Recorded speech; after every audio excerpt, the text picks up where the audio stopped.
Welcome to today's Tyler Technologies third quarter 2024 conference call.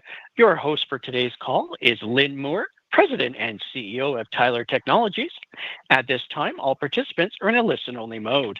Later, we will conduct a question-and-answer session, and instructions will follow at that time.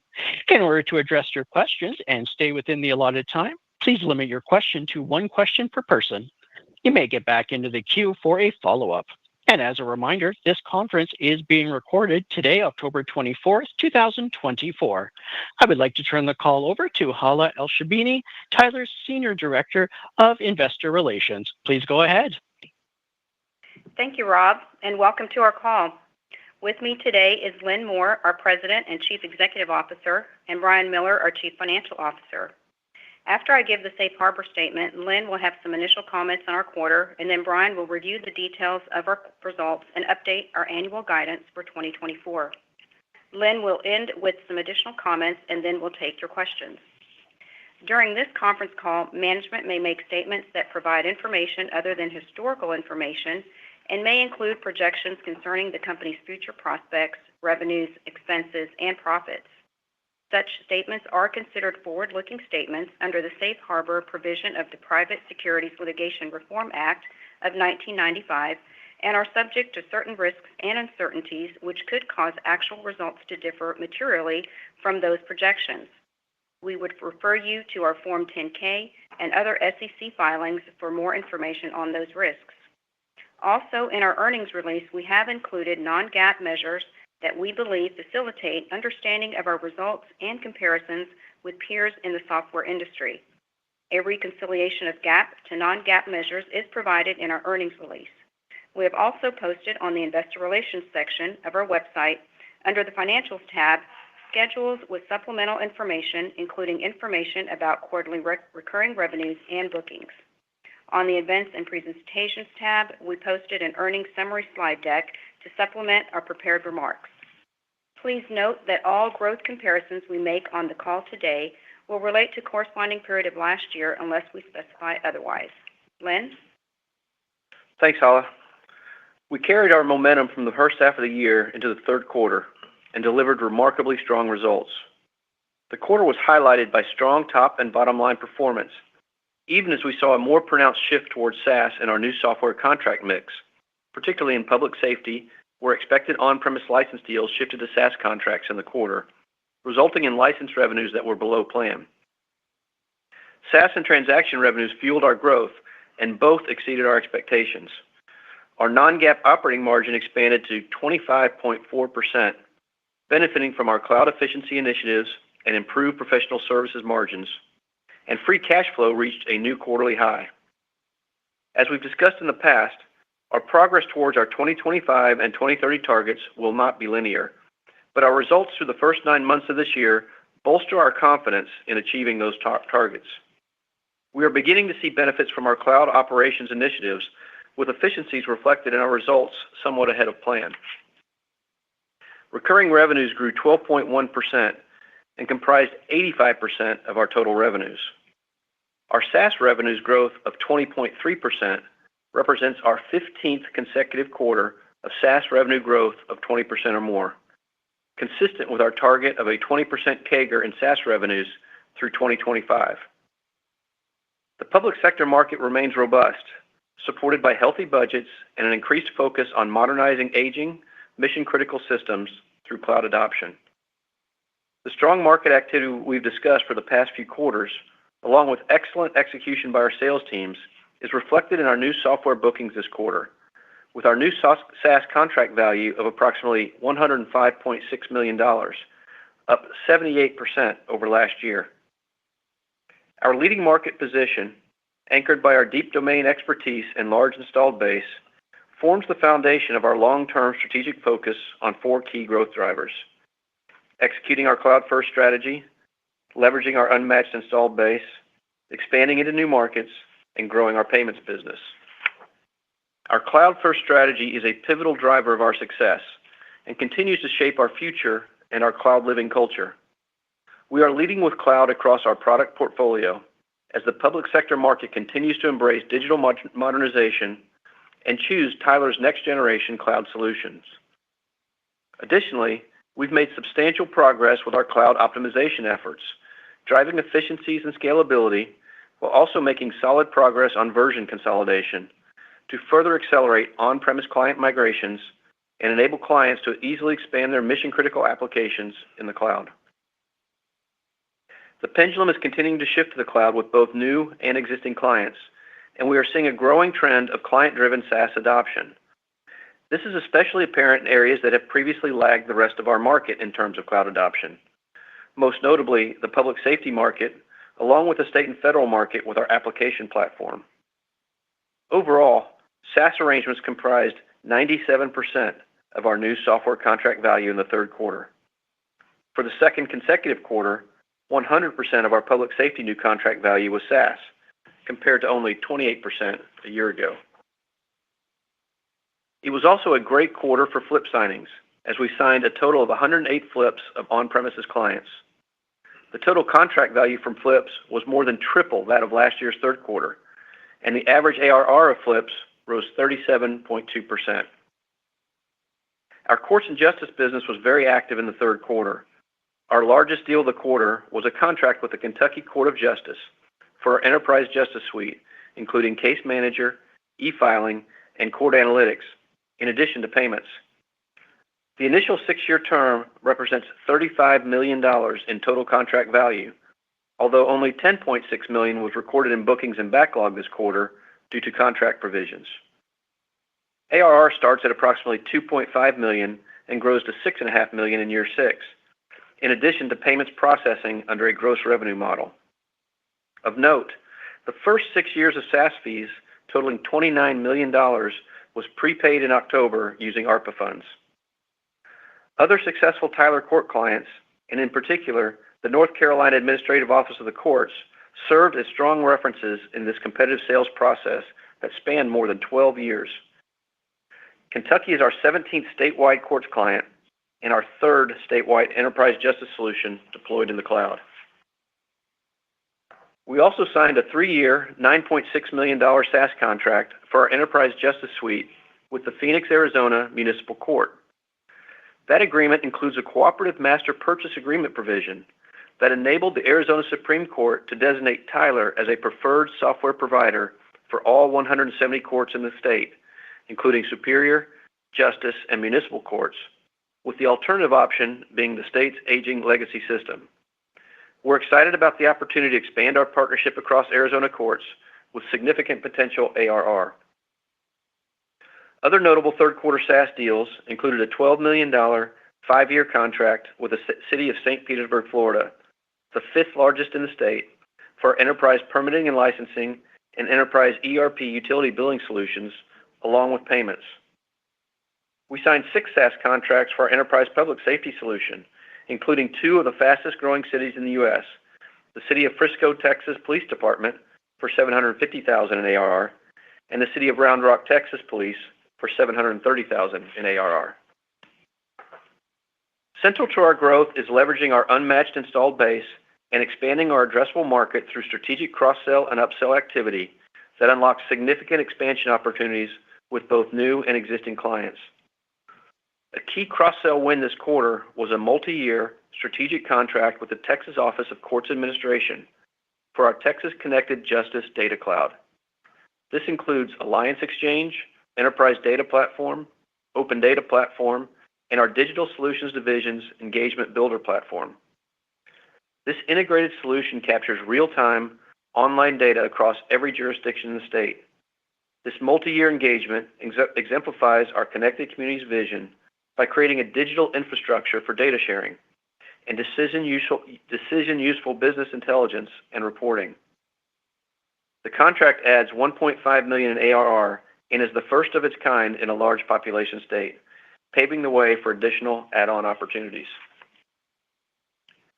Another significant cross-sell win was a contract for the modernization of 18 different boards with the Illinois Department of Financial and Professional Regulation for our State Regulatory Application Platform Suite, which also brings in Augmented Field Operations, formerly AR Inspect.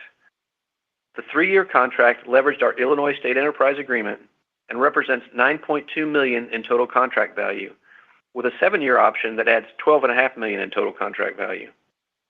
We're pleased to see an increasing number of our clients modernizing their enterprise solutions using our application platform. Driving payments adoptions through our differentiated payments business is another key element in our growth strategy. In the third quarter, we signed 268 new payment deals across Tyler software clients, representing approximately $8.6 million in projected ARR. Riverside County, an existing property and recording software client, is our first enterprise payments win in California. This collaborative effort expanded from initial property and recording payments contract to processing payments for more than 10 agencies across the county, which is the fourth most populated county in California.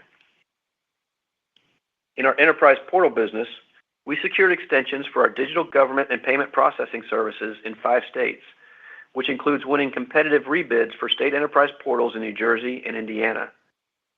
We also expanded our scope with the state of Indiana to include resident engagement identity proofing for approximately $1 million in additional ARR. This builds on Tyler's chatbot front-end technology recently deployed, representing the first AI project for Indiana and its residents. This solution was provided through a joint effort with our AI task force and our Indiana State Enterprise team in collaboration with the Indiana Office of Technology. Now I'd like Brian to provide more detail on the results for the quarter and our updated annual guidance for 2024. Thanks, Lynn. Total revenues for the quarter were $543.3 million, up 9.8%, and organically grew 9.4%. Subscriptions revenue increased 17.6% and organically rose 17.3%. Within subscriptions, SaaS revenues grew 20.3% to $166.6 million and grew organically 19.7% against a tough comparison with last year's third quarter. Keep in mind that there's often a lag from the signing of a new SaaS deal or flip to the start of revenue recognition. They can vary from 1 to several quarters. Because of this, as well as the timing of SaaS renewals and related price increases, SaaS revenue growth, both year-over-year and sequentially, may fluctuate from quarter to quarter. Transaction revenues grew 15.2% to $180.5 million, driven by higher transaction volumes from both new and existing clients, including the August go-live of the California Department of Parks and Recreation.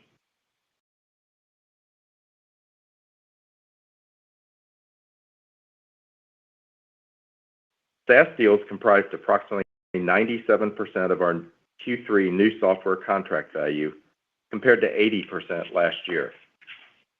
During the quarter, we added 181 new SaaS arrangements and converted 108 existing on-premises clients to SaaS, with a total contract value of approximately $141 million. In Q3 of last year, we added 161 new SaaS arrangements and had 79 flips, with a total contract value of approximately $71 million. The average ARR from new SaaS contracts increased 38% over last year. The average ARR associated with our Q3 flips increased 37% over last year, as larger clients such as Cobb County, Georgia, and Providence, Rhode Island, flipped to the cloud. Our total annualized recurring revenue was approximately $1.85 billion, up 12.1%, and organically grew 11.8%. We entered 2024 expecting operating margin expansion after experiencing the margin trough from our cloud transition in 2023. Our non-GAAP operating margin in the third quarter was 25.4%, up 60 basis points from last year. The margin expansion reflects the impact of our cloud efficiency initiatives, along with effective operating expense management and improved professional services margins. As we discussed on previous calls, merchant and interchange fees from our payment business under the gross revenue model have a meaningful impact on our overall margins, as they are passed through to clients and are included in both revenues and cost of revenues. We incurred merchant fees of approximately $42 million in Q3, compared to $36 million last year. Because of strong earnings and effective working capital management, both cash flows from operations and free cash flow reached new quarterly highs at $263.7 million and $252.9 million, respectively, with free cash flow up 55.5%. Cash flow in the quarter was positively impacted by the deferral to the fourth quarter of approximately $14 million of federal tax payments. We ended the quarter with $600 million of convertible debt outstanding and cash and investments of approximately $548 million. Our net leverage at quarter end was approximately 0.1 times trailing 12-month pro forma EBITDA. In September, we replaced our existing $500 million unsecured revolving credit facility with a new facility that matures in 2029, increasing the size to $700 million and improving terms. This new revolver further improves our available liquidity and provides us with maximum flexibility to address potential financing needs. Our updated 2024 annual guidance is as follows. We expect total revenues will be between $2.125 billion and $2.145 billion. The midpoint of our guidance implies organic growth of approximately 9%. We expect that merchant fees will be up approximately 7% over last year, and that implied organic growth excluding merchant fees would be approximately 20 basis points higher. We expect GAAP diluted EPS will be between $6.13 and $6.28, and may vary significantly due to the impact of discrete tax items on the GAAP effective tax rate. We expect non-GAAP diluted EPS will be between $9.47 and $9.62. We expect our free cash flow margin will be between 21% and 23%, including an estimated impact of approximately $54 million of incremental cash taxes related to Section 174. Other details of our guidance are included in our earnings release and in the Q3 earnings deck posted on our website. Now I'd like to turn the call back over to Lynn. Thanks, Brian. As we close out another strong quarter, I want to highlight the consistently high level of execution and collaboration across our teams, which is even more critical to our ongoing success as we leverage a fully enabled cloud infrastructure to deliver continuous innovation and an enhanced client experience. The strength of our One Tyler team is rooted in a shared commitment to excellence and to our mission, vision, and values, which drives our ability to execute at high levels. During the quarter, we were recognized by Newsweek as one of America's greenest companies, placing us among the top 500 greenest companies in the United States based on environmental sustainability. We were also named to Newsweek's America's Greatest Workplaces for Parents and Families 2024 list. We're gratified by this recognition of our commitment to fostering a strong, inclusive culture with a healthy work-life balance and high-quality benefits. Now we'd like to open up the line for Q&A. Thank you. We will now begin the question and answer session. If you would like to ask a question, please press star one on your telephone keypad to raise your hand and join the queue. If you would like to withdraw your question, simply press star one again. Your first question comes from the line of Ken Wong from Oppenheimer. Your line is open. Hey, great, fantastic. Thanks for taking my question. Lots of momentum this quarter on the cloud side. I wanted to maybe dive into that 3x on the TCV of flips up to $36 million. Lynn or Brian, do you think this is a new run rate, or is this just more of a one-off quarterly dynamic here? As we said, these can be a little bit lumpy. This was a strong quarter with some larger flips, but that's a trend that we're seeing. More of our larger customers that have been slower to flip to the cloud, more complicated projects are now starting to move at a faster pace. And the progress we've made with version consolidation over the last couple of years has also helped get us in a position to facilitate that, as more of those customers are now on current versions of software and have gone through that upgrade process to put them in a position to move to the cloud. So I think, as we've said in the past, we should expect to continue to see growth in the flip volume and the size of flips. And we sort of envision a bell curve shaped trend of those over the next 3 or 4 years, and we're still kind of moving up the left-hand side of that bell curve. But it could be lumpy from quarter to quarter. But generally, we expect to continue to see those flips grow to achieve the targets we set out for 2030 of 80 to 85% of our on-prem base having moved to the cloud by then. Yeah, just to amplify, Ken, Brian's right. It'll tend to be lumpy. I don't think I would model this as our quote new run rate, which was your your question, but we do expect to see this continued momentum. Great. Thank you. Your next question comes from a line of Matt VanVliet from BTIG. Your line is open. Yeah, good morning. Thanks for taking the question. Be curious in terms of what you saw of sales linearity throughout the third quarter and maybe into October. And are you seeing, at least lately, any pressure of maybe decisions not being made until after the election or any impact there? But maybe just overall what you're seeing in terms of demand linearity. Yeah, that's a good question. We're actually not seeing any slowdowns or hesitations due to the election. Generally speaking, when you look across all the business units at Tyler and particularly at our flagship products, most of our divisions are either at or exceeding their sales plans for the year, and so that's been good.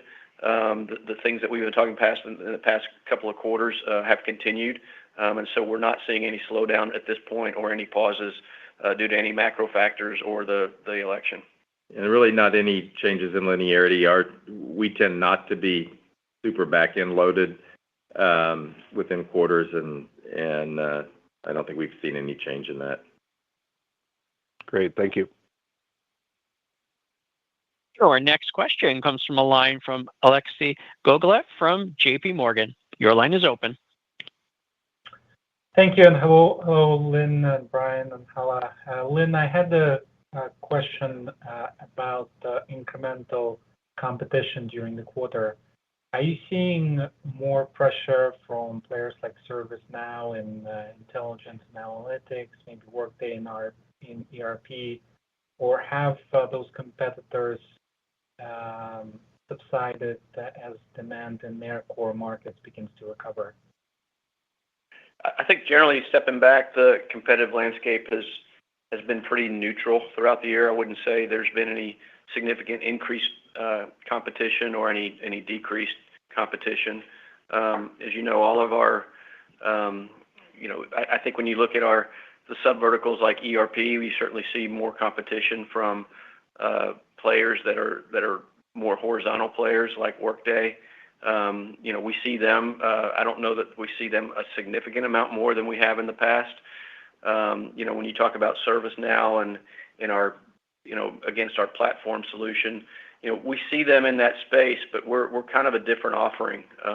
And a lot of the things where the application platform plays best are areas where ServiceNow is really probably a little bit bigger and heavier.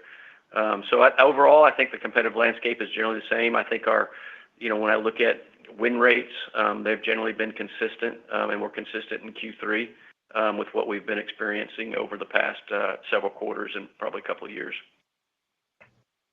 Thank you, Lynn. And Brian, a quick question on 2025 guidance that you've provided last year.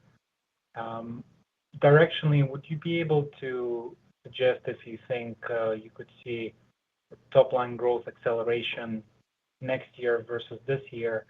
And how are you thinking about free cash flow margin that you provided, considering the net working capital improvements that you've just reported? Sure. Well, we're obviously not ready to give our 25 guidance yet, and we're in our planning process and kind of in the early stages of that. I think what we've talked about is that we're probably a little bit ahead of where we targeted 2025 along the path to our 2030 targets. But we said it's not linear, and being a little bit ahead doesn't necessarily mean where we finish up 25 or 2030 will be significantly ahead of those initial targets. So we're confident around those. I think specifically on the cash flow side, we're certainly well ahead of that. We're above where we targeted 2025 already. There are some things that have been affected this year that are a little bit more one-times, but I think generally this would be a level we'd look to build off of for 2025. So I do expect that 25, our cash flow be at least kind of consistent with where we are this year. Thank you, Brian. Our next question comes from the line of Michael Turrin from Wells Fargo Securities. Your line is open. Hey, great. Thanks. Appreciate you taking the questions. On the transaction business, ARR, they're up meaningfully. We're used to seeing that maybe down sequentially in 3Q, and it was up this year. I know you had a comment on a go live, but anything else you'd point us towards and drivers of the transaction revenue base, and is the seasonality there at all changing? I don't think there's really a change in the seasonality, and typically the last half of the year is slower in terms of volumes, but that's been offset really by a couple of things. One is the revenues from new payments clients that we've added over the course of the last year. We've been disclosing those numbers, and consistently close to a couple hundred this quarter, significantly above that in terms of the number of new payments customers that we're adding within our software client base. And we're also having better experience in getting those clients live faster and getting those revenues flowing faster from the time we sign them to the time that they're onboarded. And that's having a positive impact. And then within the transactions business in general, what we alluded to in terms of some new customers, so the California State Parks contract that we signed late last year went live this quarter. That added about $3 million of revenue, although it wasn't a full quarter impact.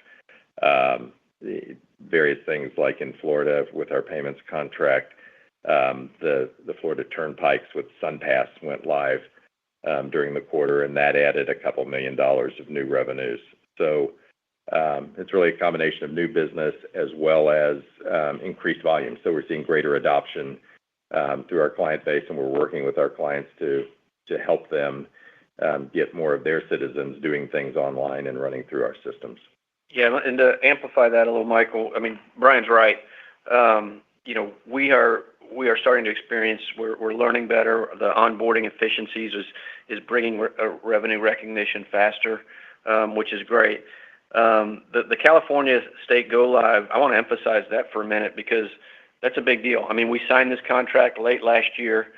In less than 3 quarters, we were up and live. And remember, this is the largest contract in Tyler's history.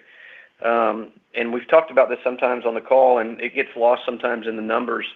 But the secret sauce of Tyler is our execution, and it's our sales execution, it's our implementation execution, it's our support, it's management, and it takes a lot to do what we do. And we sign over 200 new deals, 100 flips a quarter. That's a lot of business that's going on, and it's the work of our teams, and the execution is what provides that referenceability that keeps the engine running. And to get a big go live in California, to go basically on time and on budget, is really a great accomplishment for our teams, and sets us up not only well to execute on that contract, but then for others to look at that success and duplicate that in other jurisdictions. That color is all super helpful. Just a small follow-on clarification, if I may, on the prior question. I think the primary question we're getting is just on the free cash flow performance. So, Brian, just in summarizing some of what you said previously, it sounds like, is there anything you can do to help quantify anything that would fall into the more one-time basket? And it sounds like, wow, you're not updating 2025 targets here. There's no reason to expect margin to go down next year relative to what you're delivering. You're just kind of working through plans. Is that the right takeaway for us at this point? Yeah, I think so. We're kind of at a little bit higher level than we had initially planned. I don't know that we would grow in terms of a margin significantly from where we are right now.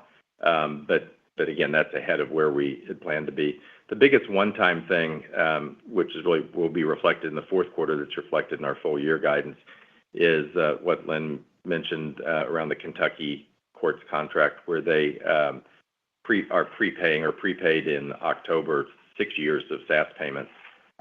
So there's a $29 million bump. That's not a a typical situation that we see. We're happy to accept that payment, but it's not typical. So that's the biggest one-time thing we're seeing that pull forward. Okay, super helpful. Thank you. Your next question comes from the line of Terry Tillman from Truist. Your line is open. Yeah, thanks. Hey, Lynn, Brian, and Hala. It's great to hear the call out from my home state, Kentucky, multiple times. I have one question. It's a multi-parter, though. I think, Lynn, you've talked in your prepared remarks, and it's in the press release around cross-selling success. What I'm curious is, have you done things go-to-market kind of org-wise to kind of drive more of that pattern recognition? And what are some common plays you see for kind of the cross-selling? Like what product in particular seems to stand out?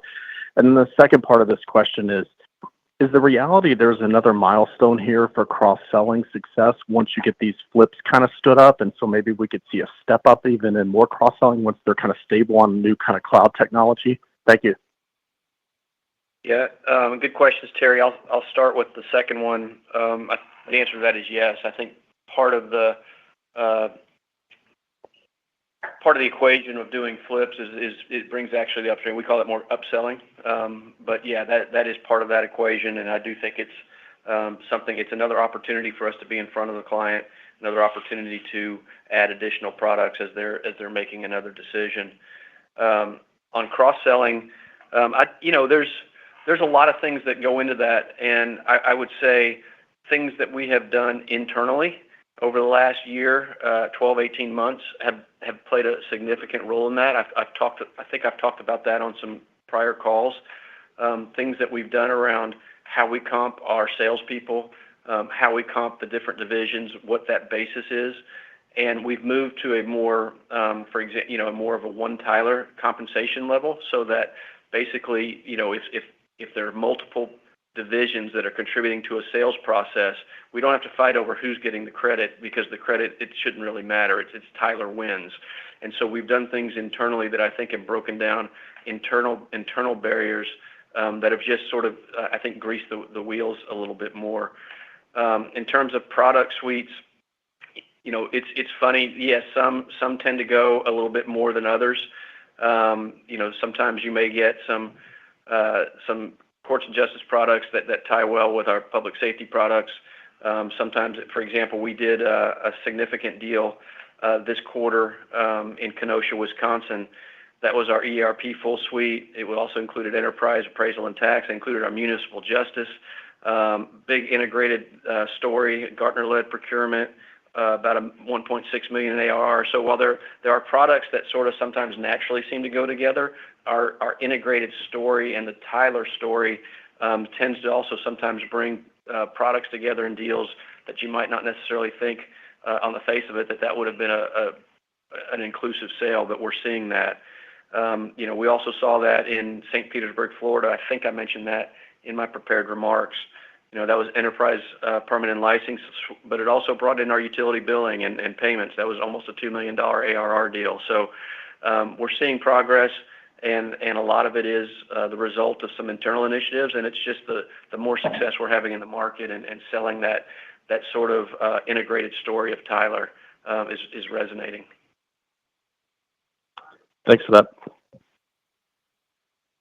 Your next question comes from the line of Joshua Riley from Needham & Company. Your line is open. Great. Thanks for taking my question. So after being at the IACP event here, one of the topics that came up was where customers are at in terms of version consolidation. Just wanted to get an update on, some of the key product areas where we are at with that. I believe public safety is at around 30%, which might be a bit behind some of the other larger products. And how do you think about the benefit to margins over the next several quarters as you get more up to date there? Thanks. No, good question, Josh. I think I talked about on the last call. Version consolidation is a big piece of what we call phase one of our cloud transition, and each of our flagship products have been going at different paces because they have different starting points. I would say, generally speaking, sitting here in the fall of 2024, I'm pleased with where we are at version consolidation. I think we're ahead of where I thought we would have been looking back 2 or 3 years ago. And some of our products, this is a heavier lift. But if you look, for example, at our courts and justice, our enterprise justice solution, you look at our enterprise ERP solution, we have an overwhelming number of clients now that are down to 1 or 2 versions, far removed from the days of having 5, 6, 7 versions out in the field. I think that's part of what you're seeing with our outperformance this year. We talked about our margin outperformance being driven in part by some of our cloud efficiencies. Those cloud efficiencies as our products are getting more optimized to be run in AWS, but we're also seeing the benefits of that version consolidation. It takes a lot less people to maintain and support, fix bugs on a single version or even 2 versions than 6 or 7 versions. And that's part of what we're looking at when we start talking about phase 2 of our cloud strategy, which is what we call cloud living. It's getting all of our clients onto that single version, getting them on really short release cycles, less disruptive, large versions out in the field, higher client sat. So I think we're making really good progress there. I do expect that to continue to help gross margins as we look towards our Tyler 2030 goals. That's where some of that gross margin improvement is going to come. And again, I'm pleased with where we're at right now on version consolidation. Thank you. Our next question comes from a line of Gabriela Borges from Goldman Sachs. Your line is open. Hi, good morning. Thank you for taking the question. Lynn and Brian, I wanted to ask, given your experience in the space, we're clearly in a really healthy part of the budgeting cycle and the willingness to spend cycle across state and local governments. How should we be thinking about the sustainability of some of the healthy demand that you're seeing?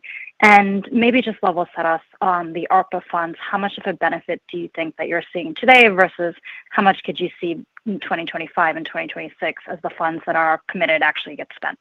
Thank you. Yeah, Gabrielle, I think overall, budgets have been at a pretty good level for, I'd say, a couple of years now. And I can't predict what's going to happen 3 or 5 years from now. I can't even predict what's going to happen in 2 weeks with the election. But I think our outlook right now and what we're seeing in leading sales indicators is we see that continue, that level staying for the foreseeable future. Our RFP counts, our demo counts, all those leading sales indicators are strong and are consistent with prior quarters and really the last couple of years. And so those are really the data points that I look at most. I'm sorry, I forgot the second question. ARPA funds. Oh, ARPA funds. ARPA funds have been an interesting topic over the last several years. There are certain deals that were clearly driven by ARPA funds. We talked about the Kentucky Enterprise Justice deal where they prepaid that all up front. We also had a significant deal, the Arizona Supreme Court deal that I mentioned in my prepared remarks was also funded by ARPA funds. We don't always know, and we haven't always known when ARPA is the trigger. And what we've said over the past, sometimes it's not the direct trigger, but it may have freed up other opportunities. There's been a hesitancy sometimes in our business to use ARPA funds, given the recurring nature. They sometimes tend to have been used more on one-time things. We saw that sort of in our student transportation business, maybe for a large purchase of hardware, something like that. I think they've been helpful over the last few years. I don't think that's been a major tailwind to growth and sales. That's not what we're hearing from our sales folks. But those do, That makes got sense. until the end of 26 to spend those dollars. So some of those things that ARPA funds will be used for may not even have started. They may have been committed but internally, but haven't even started the buying process. And just for example, like with the Kentucky deal, even though they're using ARPA funds to pay 6 years of SaaS, that was a 12-year sales process from the time we started talking to them. So the deal didn't materialize because of ARPA funds, but it affected. So we wouldn't say that deal just happened because of ARPA and wouldn't have happened without it, but it certainly benefited the timing of it. Got it. Thank you for the call. Our next question comes from a line of Saket Kalia from Barclays. Your line is open. Okay, great. Hey, morning, guys. Thanks for taking my question here. Lynn, maybe for you, just to hit on a little bit of a different topic. Tyler's services has always been really important for your government customers, but it's been interesting to see that business over time grow just a little bit slower than the rest of the software business. So maybe the question is, could you maybe speak to how the services intensity in the business is changing as Tyler becomes more of a SaaS company? And maybe relatedly, Brian, for you, maybe touch on how that impacts margins over time. Yeah, that's a good question. And I'll start a little bit too with what you asked Brian. Is part of our outperformance this year has been our services gross margins. And that has been something that we have focused on at a management level over the last couple of years, and you're starting to see some of that. So it's good management focus and attention. It's also been a function of the labor market. So the labor markets have really stabilized. We're seeing a lot less turnover, and high turnover in our services areas creates a lot of inefficiencies. It takes a long time for people to get onboarded, up to speed, and out and billable. But we've had some other internal initiatives that really help drive those professional services. As we look out over the next several years, I would expect our services to remain relatively flat. In fact, next year they may actually decrease a little bit. That's a function of a couple of things. I think it is a function of efficiencies and how we can onboard clients. We've done some internal initiatives around that. It's also a function of some of our really large implementations, like in courts and justice, and a lot of customization work. We're moving away from that. We don't have as many of those on the horizon, and the whole concept of clients having one-off custom applications is something that we're moving. It's part of our cloud living goals as we move forward. So it's a number of factors there. It is something that's been a focus of it, but you're right. It has been declining as a percentage of revenues, and as I look out, I would expect it to stay flat to decline as compared to other growth in our revenue lines. Yeah, so just as Lynn said, less services in the mix. Services are our lowest margin, and in fact, historically have had a negative margin. So the combination of less services in the mix from all those factors that Lynn mentioned, combined with improving margins on the services we are doing, should continue to have a positive impact on our margins. And we pointed that out as one of the, not the biggest, but one of the factors in driving towards our 2030 margin targets. Very helpful, guys. Thank you. Your next question comes from a line of Charlie Strauzer from CJS Securities. Your line is open.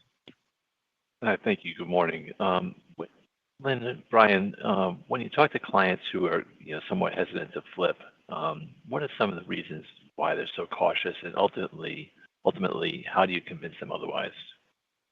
Thanks.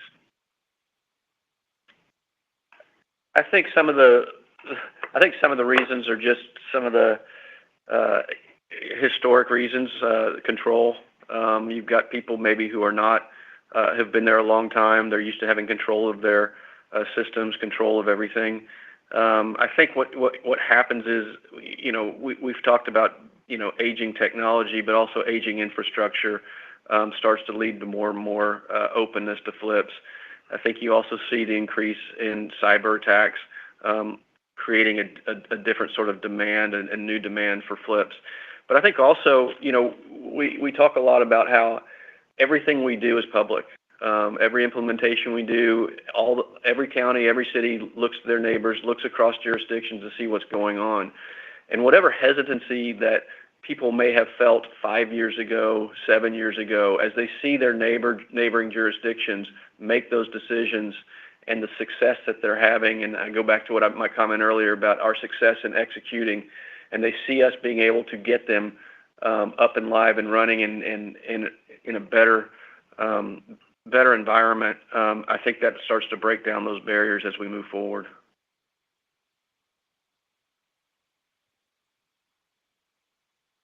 Our next question comes from a line of Rob Oliver from Baird. Your line is open. Great. Thank you, guys. Good morning. Lynn, I just wanted to go back quickly to the question earlier regarding the ARPA funds. Given the fact that we have a deadline now to obligate these funds, I know you guys have been hesitant to draw, a direct line between them and the actual deals. And, you alluded to the Kentucky win, which is obviously exciting in courts and justice, but you noted that, it was over a decade in the hopper. What, if anything, is your sales force doing and now at state and local to be in front of your customers to talk about that commit process and how Tyler products could be useful? I know the vendor decision doesn't need to be made necessarily by the end of December, but it just, I guess another way of asking the previous question from Gabrielle in terms of, confidence that we might see more deals that could be supportive of that 25 and 26 progress, the deadline by which they need to spend it. Thank you. Yeah, Rob, I don't know that we're doing anything different than we've done the last couple of years. All of our sales teams have been armed with information on ARPA funds. They're armed with the right marketing materials. They generally know what's around. They've got their talking points. But I'll reiterate, I don't think I can't draw a direct correlation over the last few years of ARPA funds to Tyler's performance in a material way. It has definitely been part of the overall environment.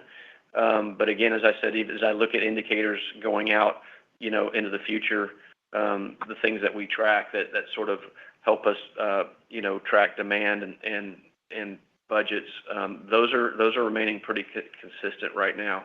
So I'm not suggesting that ARPA hasn't been helpful. I have not been able to really draw a material one-on-one direct correlation to that, other than obviously some deals. But the Kentucky deal, I think the interesting about that is it highlights really sometimes the long nature of these sales processes and the tenacity of us and the long-term nature of everything we do and our long-term vision and staying power.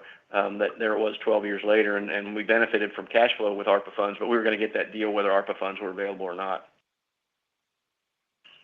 Okay, helpful. Thank you.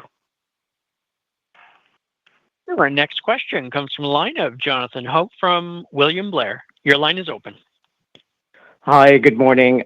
Can you give us a little bit of sense around the AI opportunity? I think you referenced one large deal and how your customers are maybe thinking about leveraging AI over time, and what that could mean from an upsell perspective. Thank you.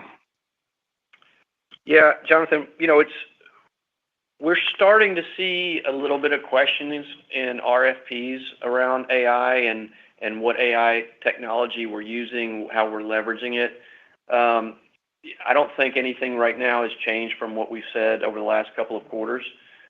We're focusing our efforts on sort of right now, trying to decide where exactly we want to put most of our resources behind AI, internal versus external facing solutions. I still continue to believe that there's a lot of applicability pointing inward in things that we can do on repetitive type activity that some of our employees do. But we have seen an uptick. I mean, we made the acquisition of CSI last year. AI is a deeply embedded part of that solution. It is having a lot of success in the market. AR Inspect has some AI tools, and I mentioned the AR Inspect deal and the portion of the Illinois deal that I talked about earlier. So, we're doing things around AI. Customers are starting to be more open about talking about it. I think a year ago, clients were probably really hesitant. It's not a driver right now in deals, but their curiosity and their interest is starting to surface. And my guess is we'll hear more about it when we get together at Connect next year, and probably even more about it the following year. Thank you. Your next question comes from the line of Keith Housum from Northcoast Research. Your line is open. Good morning, guys. Appreciate it. In terms of the acquisition front, you've got favorable debt terms. You're generating a good amount of cash.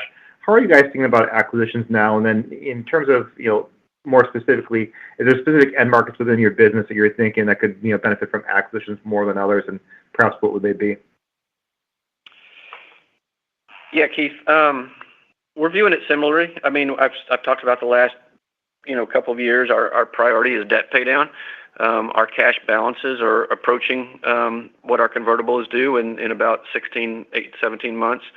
And so we're looking. We always look. We've been looking. I look at deals every quarter. We're probably a little pickier right now than we might otherwise be. But I do think as we go into 2025 and then into 2026, we're not going to change our standards. We're not going to change our valuation approach. But I do think you'll see us. I'll probably evaluate more and maybe a deal that we might have said, hey, maybe we don't do it right now. That might tip in that direction. We don't have anything specific right now in the hopper. We do talk internally about really, what's the best area for us to go get our bang for a buck, and should we start being a little more proactive as opposed to reactive? Those are discussions we're having internally. But generally, as it relates to capital, our stance is kind of the same right now. But I can see that evolving over the next 12, 18 months. Great. Thank you. Your next question comes from the line of Mark Chappell from Loop Capital. Your line is open. Hi, thank you for taking my question. John, a question for you. Building on the earlier question on version consolidation, which has been somewhat of a gating item to get customers to migrate to the cloud. Could you just discuss some of the carrots and sticks that you're using to encourage customers to move to the latest product release? Well, there's a combination of things, and each of our products are in different stages of using those combination of things. Some of them have been, maybe some minor financial considerations. Some of them have been, only new features will be available in the cloud. Some of it will be, we're no longer going to support a version in the cloud. We haven't drawn a lot of those hard sticks yet, particularly with our flagships. But it's a variety of things that's going on. I think clients also are starting to realize the benefit and the need to get upgraded. Part of what happens is particularly when clients have multiple products of ours, and those products are on multiple different years of versions, it's really hard for those products to talk. And I think you also see it with support calls. You've got clients who might have been on a version that's 4 or 5 years old and they're having issues, but what they don't realize is that those issues were corrected in a version 3 years ago. They just didn't take the upgrade. So it's sales pitch. It's things we're doing internally. It's a variety of things. It's not one thing, and each one is in a different stage. As I've talked before, we're doing multiple cloud transitions, which means we're doing multiple version consolidations at the same time.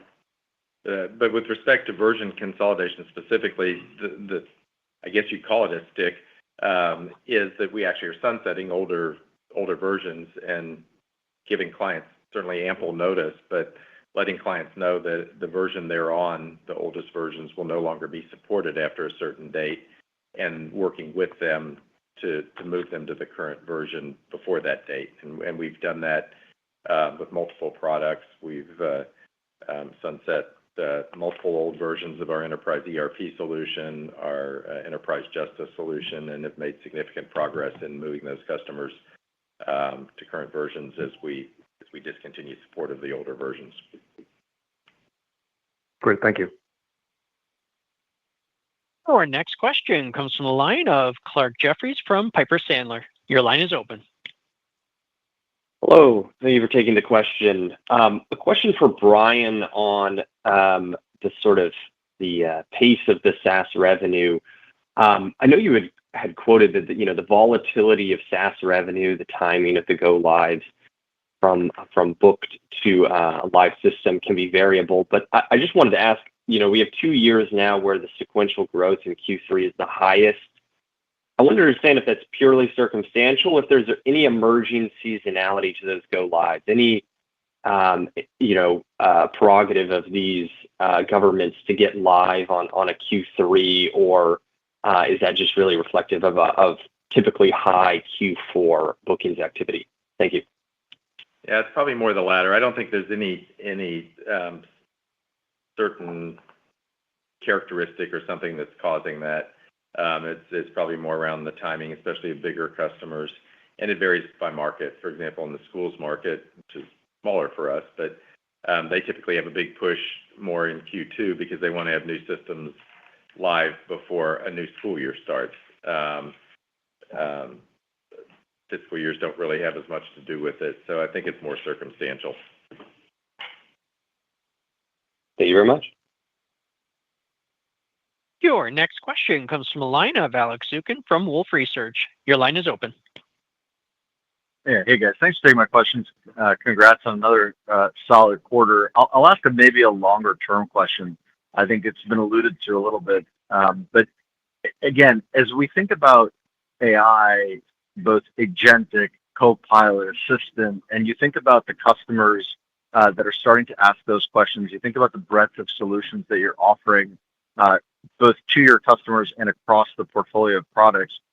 As we think about that monetization pathway, is that something we should think about maybe on top of the long-term guidance that you provided at the last Analyst Day through 2030, or is that embedded in there? And I ask because it seems like the pace of the innovation wave has moved so fast since you guys probably were even able to contemplate that. So how do we think about both the top-line growth characteristics that could be associated there and any incremental potential margin degradation or headwinds or thoughts about that? And then I have a quick follow-up. Yeah, sure, Alex. Short answer is, yeah, when we gave our 2030 targets, we did not bake in efficiencies, internal efficiencies on any gross margin lines that were going to be driven by AI, nor did we really bake in any sales that were really the result of either new products, newly developed products, or newly acquired products. To the extent AI was already in some of our products, we already had sort of some long-term sales roadmaps. So perhaps a little bit, but not in terms of additional R&D, additional M&A. And so that's the way I would think about it. I just remember that we're taking a very deliberative approach to AI. And while I say that we're hearing more and more customers start to have things in their RFPs around AI, it's not a majority yet. And I think our clients will still be a little bit conservative. But when you start looking out 5-7 years, those opportunities are there, and we're not going to wait 5 to 7 years to then spin up initiatives. We will be doing those along the way.